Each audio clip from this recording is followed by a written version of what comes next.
You are listening to the Motherhood Unstressed podcast, and I'm your host, Liz Carlisle.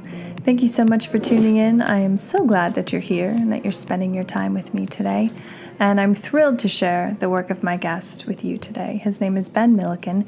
He's an Australian actor. His most recent film is Mighty Oak, which you can find on Amazon Prime. And I've had a few of the other cast members from this movie, and it's one of those conversations where, of course, you cover the movie, but also you dive so much deeper. And that's really what we're doing with Ben here today. He's sharing his personal experience of, his journey from being an amateur boxer to an actor, and how over time and after becoming a parent, he's really kind of awoken to a greater sense of presence, a greater sense of being in the world, and how much by doing that internal work, it's improved his relationship with his spouse, it's improved the quality of his work, and it's made him a better parent. And so that's really, at the core of this interview. That's what I really think you're going to benefit from listening to, because he's sharing some pretty specific things that you can do starting today to be more present in your own life. So I'm so grateful for the wisdom and the insight that Ben has shared.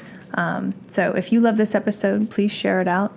Please leave us a review. I've been reading reviews on and off the past few episodes, which I love to do, because it really does help me hone in the show, make it more valuable to you, really see what you want to hear. And this week's review is from Jenny Lee Basson, and she said, "Love your recent podcast, Liz. Marriage is so tough, especially in this stressful COVID time. So I love their inspirational message, and their faith truly shines out. Thank you for my Monday motivation. Love is a choice and overcomes all." Thank you so much, Jenny Lee. I love that review.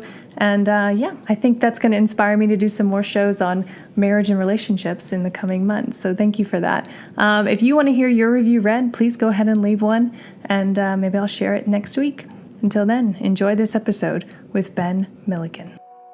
Hey guys, before we jump into this episode, I want to give a shout out to our show sponsor, Hiya Vitamins. With kids today, how they're eating, so much of the food that they eat and are exposed to is processed food. So they're not getting the essential vitamins and nutrients that they need from eating just an incredible, healthy diet. And that's where Hiya Vitamins comes in. They fill in the gaps that your kids aren't getting in their day-to-day lives. And I have to be honest, some days we have great days where the kids are eating fantastic, healthy greens and fruits. And then some days we're not doing so hot. And I'm talking about those mac and cheese and cereal days, I'll admit it. But that's why I love Hiya Vitamins, because it's just so easy and the kids love it. And we've worked out an exclusive offer with Hiya Health for their best-selling children's vitamin. This is just for Motherhood Unstressed podcast listeners, so you will receive 50% off your first order. To claim this deal, you must go to hiyahealth.com/unstressed, or just enter the code unstressed at checkout. That's hiyahealth.com/unstressed to get your kids the full body nourishment they need to grow into healthy adults. The full discount is applied at checkout. This episode is sponsored by Podcorn. And what is Podcorn, you might ask? Well, it's a marketplace connecting podcasters to amazing podcast sponsorship opportunities, such as host read ads, like the one you're listening to right now, interview segments, topical discussions, and more. With Podcorn, there is no middleman. Podcasters of all sizes can browse and choose opportunities right on the platform. You can upload your analytics, set your own rates, and collaborate with brands directly without any exclusivities. And when I first started podcasting 2 years ago, I had no idea how to monetize my podcast. I would reach out to brands and it was completely hit or miss. I didn't even know if they were interested in sponsoring podcasts. Now with Podcorn, I know exactly who is on the market and if they align with my brand and my podcast and my audience and all of that. So it's really made podcasting easy and finding sponsors even easier. So I have the link to sign up for Podcorn in the show notes. So if you are interested in starting a podcast or you already have one, definitely go check them out. Well, hello, Ben. Welcome to the show. I am so glad that you're here. Thank you for having me. Yeah, so obviously we're going to talk about your career as an actor and parenting. I'd love to touch on that. But my first question has to be, what is your best punch? My best punch? Oh, wow. Really? Okay. It would probably be a left hook. Okay, cool. Now, for the listener who's like, what are you talking about? You were an amateur boxer. So that's a very important question. I didn't expect you to come in with that one right out the gate. So that was my left hook. Yeah. Yeah. But talk to us a little bit about your boxing career. I find that that's so fascinating. And then, like, how did you go from that? What was the transition like to amateur boxer to performer and actor? Well, it was kind of, okay, so I started boxing when I was about 11 years old. And that was basically out of a desire to defend myself in some way. I was kind of bullied in high school and stuff like that. So, and I heard this rumor, looking back at it, it just sounds so silly, but I heard this rumor that one of the cool kids wanted to beat me up. So I was like, okay, I'm going to learn how to box so I don't have to like get beaten up.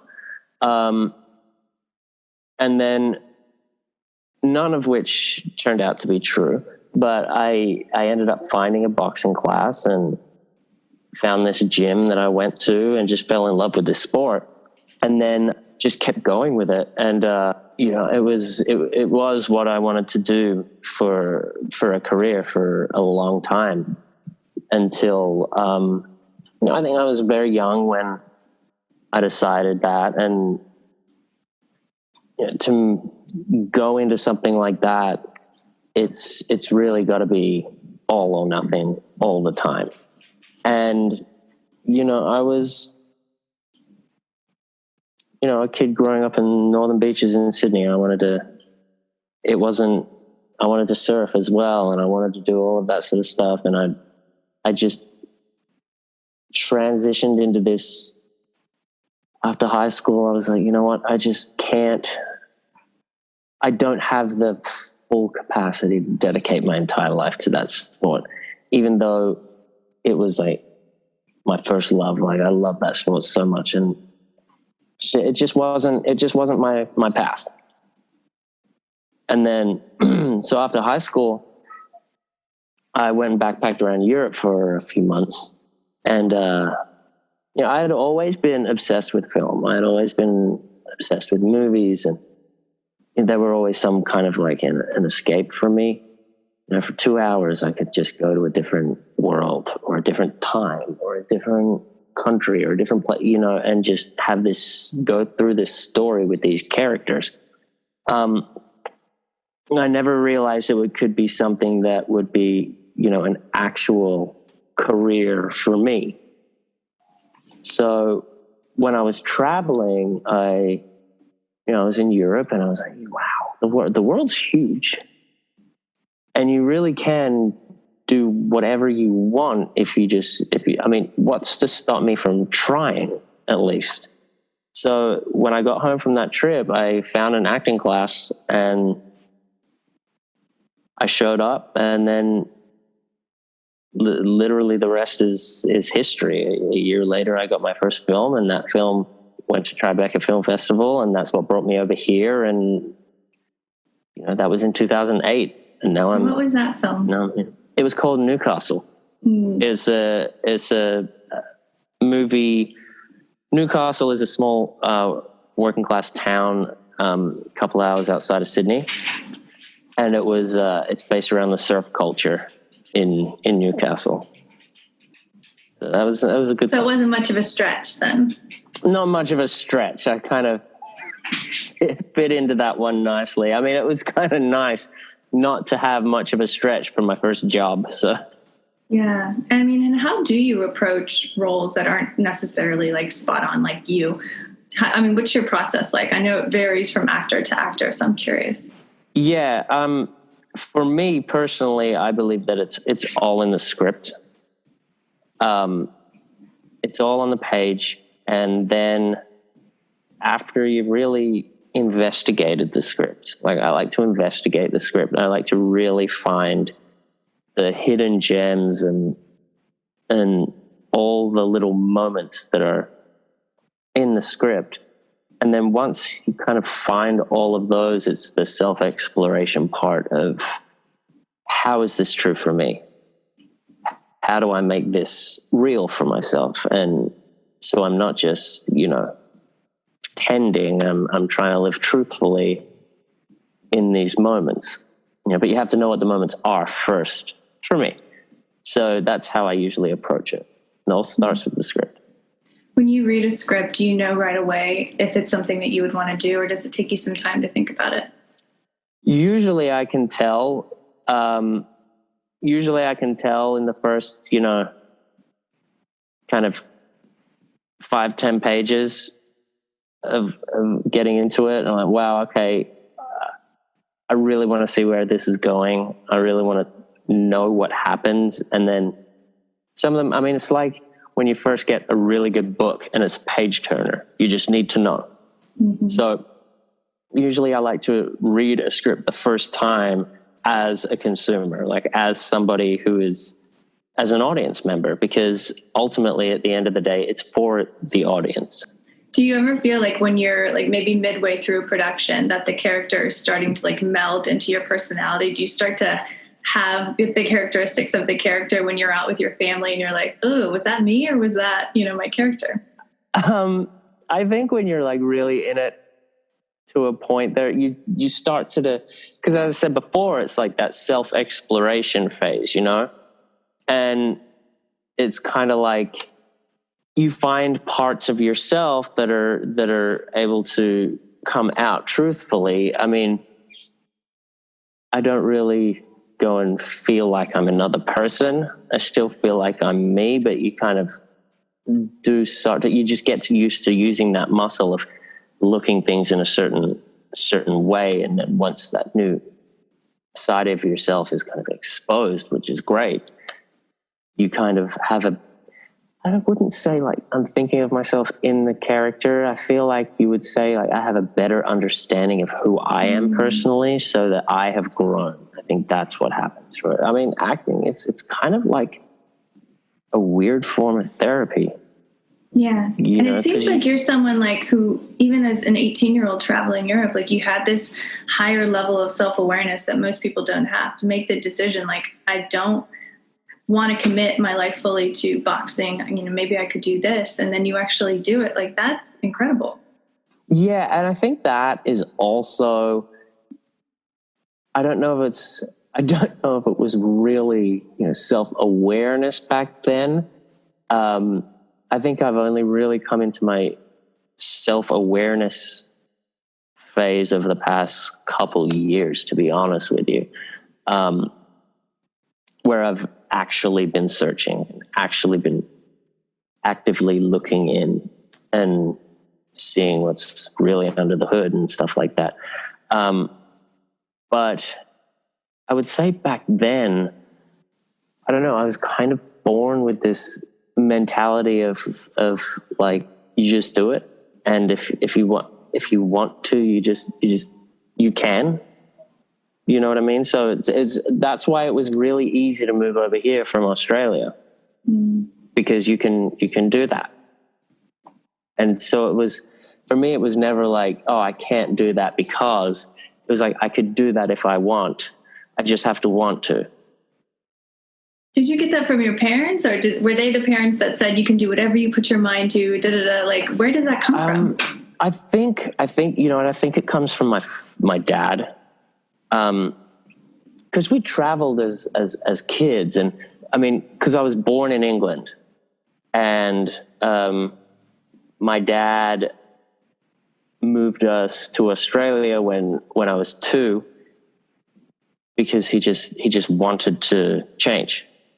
And so he just wanted to go. And he's always been that kind of person, whereas like now he lives in Australia and France. So he does both, and he just wanted to move to France. So he did. and That's awesome. And it's never been, he's not like one of the, like a super rich person or anything like that. Like that's not who he is. He just makes it work if he wants to, So I think that's where I got that. That's incredible. That's an incredible gift, if you haven't already told him that. Yeah, it really is. I think I need to actually reiterate that to him. And now, quick break with a word from our sponsor. I want to mention our show sponsor, Beekeepers Naturals. Now, they have a wide variety of bee products like royal jelly, hemp honey sticks, but I want to talk to you today about their Bee Elixir brain fuel. Now, this product comes in these little vials. Don't make the same mistake I did and take the entire vial in one sitting because you will literally be buzzing around like a bee. This thing hacks through brain fog, gives your body and your brain such a boost of energy. I mean, it was unlike anything I'd ever experienced before. I mean, it was incredible. And it's because it works on your brain as a nootropic, which means it helps elevate the functioning and the processing of your brain. So if you are looking for something to cut through brain fog, to hack productivity, to get deep into the zone, I highly recommend checking out beekeepersnaturals.com and clicking on their Bee Elixir Brain Fuel and use my code UNSTRESSED so you can save. Excellent. Yeah. But you said, your own self-awareness has been kind of coming up more in the past 2 years. Does that have anything to do with having children and facing your own neuroses face to face like I do every single day with mine? I mean, they're like mirrors, aren't they? Yeah. Our son's he turned 5 in June, and I've never seen so much of myself in a person ever in my life. And it always seems to be like the worst parts that they pick up. like the things that you look at them, you're like, why are you doing that? And then you say, oh, okay. Mm-hmm. Like there was this one time he was pretending he was on the phone. And I'm on the phone a lot for work. So I went up to him and I said, hey buddy, and he went, so it was like, wow, I felt dismissed by him, but that's how he must have felt. It has taught me that, that he is a human and it's really taught me how to communicate. And it's really taught me how to just be present. Mm. That's been one of the biggest things, learning to be 100% present with him when I'm with him at all times, because he needs that. And then in turn, I need that. Do you do any kind of like morning routine to encourage your own presence just with your son or, in your work? I do at nighttime, and, exercise helps with that a lot. I exercise a lot. I still maintain my boxing training, even though I'm not doing it. So I'm still doing that. Even during COVID, I have to set up in my garage, so I'm good there. That's one thing that is very important to me, that I find that when I'm doing that, the rest of my mind is clear. Everything else kind of works. Mm-hmm. Yeah, and then I think you notice too when you're out of alignment too. Like I'll notice I'm very short with people, or like I get anxiety creeping up. I'm like, oh well, I haven't been doing my run, or I haven't been doing my meditation. Yeah, like you notice more. Yeah, and I do meditation as well at nighttime.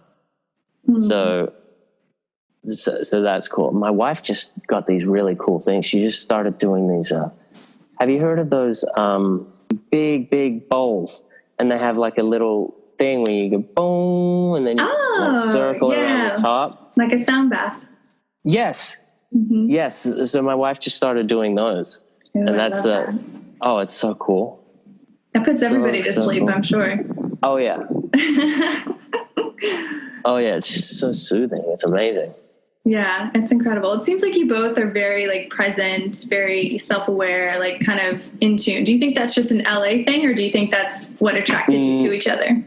No, because we weren't like that it was a conscious effort from the two of us to, she was more self-aware than I, out of necessity when we met. She was very, she knew herself quite well.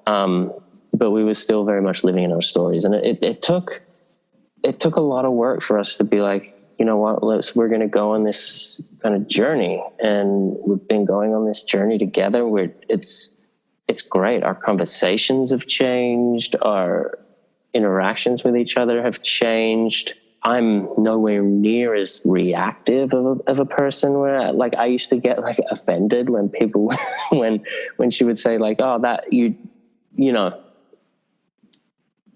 why are you being short with me? I'm not being short, or something like that. You know what I mean?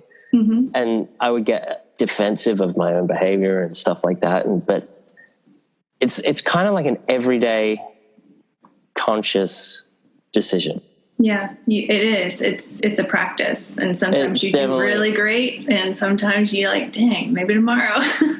Yeah, but I think that's okay. I think that's okay to be able to say, you know, maybe tomorrow. Mm-hmm. I'll get it tomorrow. Today, but I think it's knowing and having that check-in and being able to say, okay, this happened today or that happened today, and this is where I was like that, or I was not present today. I was just tuning out. And why? What's going on? And just to be able to check in with yourself. And, you know, a lot of people don't do that. I was just going to say, like, for the listener, what can they do to bring that into their own lives? Because when you said living in your own story, I've never heard it said that way, but it clicked. Oh, really? Like it made total sense to me, because it's like you're watching the movie of your life. Like, I get it. Yeah. I think that, I mean, it first starts with getting honest with yourself, and having the hard conversations with yourself first. And then it's kind of like deciding how you want your life to be. And then every single day, you know, at the end of the day, kind of take a look at your day and do a little bit of an inventory. Like, journaling helps for that a lot. Writing it all down and stuff like that. It helps you kind of decipher what's going on. And then you kind of just take a little bit of an inventory of, you know, this is who I want to be. Today, was I on the right track? And if yes, great. Well, tomorrow, how can I be more on the right track? Or how can I be a little bit better? Or if not, then you say, okay, then why do I think that is? What's going on? What do I have that needs to be communicated? What do I have that, you know, what feelings am I kind of stuffing under? Because that was one of my big ones. It was you know, I would have feelings or something like that, and I would just stuff them down because, you know, so men aren't supposed to feel. Mm-hmm. You know, we're supposed to just have it all worked out, have it together. Mm-hmm. I got this, man up, and all that sort of stuff. And so, you know, I was a subscriber to that, but no. You find that you're much happier doing the work, because it is work, than not? Yeah. And I find that not only am I much happier, but everyone around me is much happier. You know, it makes me a better person, but it also makes me a better husband. It makes me a better father. It makes me a better friend. And, you know, we're not put on this world. We're not here to be, you know, alone and getting, you know, all of this self-awareness and all of this stuff for ourselves. We're here to share it. Mm-hmm. And we're supposed to be in community. So ultimately what you do for yourself is going to bleed out into other people and affect other people, either positively or negatively, depending on what you're doing. So it's, you know, it's the choice of who do you want to be to you and who do you want to be to other people, and how do you do that while staying true to yourself? Because there's a very fine line between staying true to yourself and then and being, you know, a positive presence in other people's lives, to then not being true to yourself and people pleasing. Yes. Yeah, because then you lose yourself completely. So you have to, and that was another one of my big ones. So it's like you have to find this thing in yourself that you can stay true to and live your own truth, and then share it. Yeah, like healthy Does boundaries. Does that make sense? Yeah, healthy boundaries. Yeah. Healthy boundaries. Yeah, it makes total sense to me. And I think it's a really beautiful outlook on life. You know, it is the benevolent presence in the world. And, you know, you're doing what you want to do, you're creating, you're performing, but you're also uplifting others. Yeah. Yeah. And I mean, I think that's what it's all about. You know, it's uplifting others. Yeah. Well, I think too, you doing this work, like you become a better actor. Like it comes through in your relationships with your co-actors and how you react to what they're doing on stage. I mean, you can tell. For sure. And even just the environment on set, like working day to day. And it's just like you're just, I find that when I'm really kind of in the zone and in tune and present, I have more fun, and my other actors I'm working with, they have more fun. We create better bonds. We're better friends, and I continue to be friends afterwards. And it's just, you know, it's just nice. Yeah, I love it. Oh, I love it. So yeah, we've covered a lot. I didn't think we would go this route, but I love it. Yeah. I do have some rapid fire questions for you if you're ready. Okay. I'm grateful for. I am grateful for my family. And last one, what's something that you've learned in life that you wish someone would have told you earlier on? Live your truth. With boundaries. With boundaries.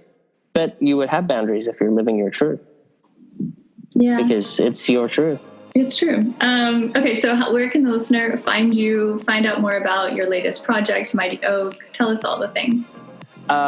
So you can watch Mighty Oak on Amazon Prime, on Apple TV, Google Play, and then you can find me on Instagram at ben.milliken and on Twitter at Ben Millie Tweets.